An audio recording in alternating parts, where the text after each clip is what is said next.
Once on a time, there was a boy named Jack, and one morning he started to go and seek his fortune. He hadn't gone very far before he met a cat.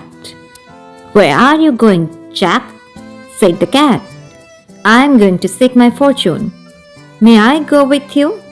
"Yes," said Jack. "The more, the merrier." So on they went, jiggle-to-jog, jiggle-to-jog. They went a little farther, and they met a dog. "Where are you going, Jack?" said the dog. "I'm going to seek my fortune. May I go with you?" "Yes," said Jack. "The more, the merrier." So on they went, jiggle-to-jog, jiggle-to-jog. They went a little farther, and they met a goat. "Where are you going, Jack?" said the goat. "I'm going to seek my fortune.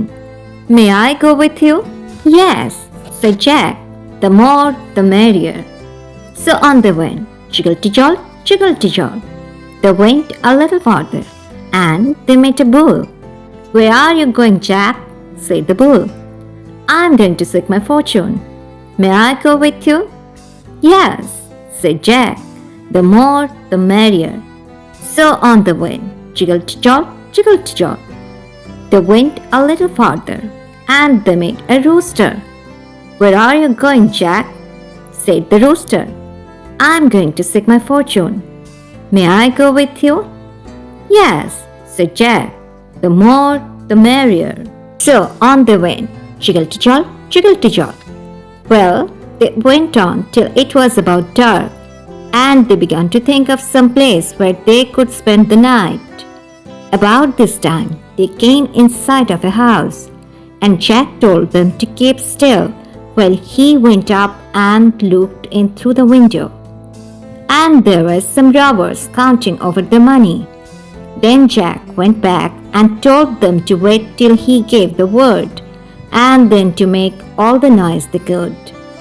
So when they were all ready to Jack gave the word, the cat mewed, and the dog barked, and the goat bleated, and the bull bellowed, and the rooster crowed, and all together they made such a dreadful noise that it frightened the robbers all away. And then they went in and took possession of the house. Jack was afraid the robbers would come back in the night, and so when it came time to go to bed, he put the cat in the rocking chair, and he put the dog under the table, and he put the goat upstairs, and he put the bull down cellar, and the rooster flew up onto the roof, and Jack went to bed. By and by, the robbers saw it was all dark, and they sent one man back to the house to look after the money. Before long, he came back in a great fright and told them his story.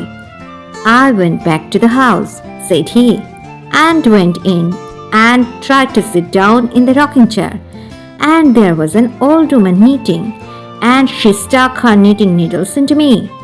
That was actually the cat, you know. I went to the table to look after the money, and there was a shoemaker under the table, and he stuck his all into me. That was actually the dog, you know.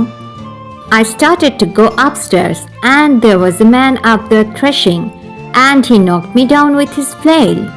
That was actually the goat, you know. I started to go down cellar, and there was a man down there chopping wood. He knocked me up with his axe. That was actually the bull, you know. But I shouldn't have minded all that if it hadn't been for that little fellow on the top of the house who kept hollering, "Chuck him up to me, chuck him up to me." Of course, that was actually the cock-a-doodle-doo.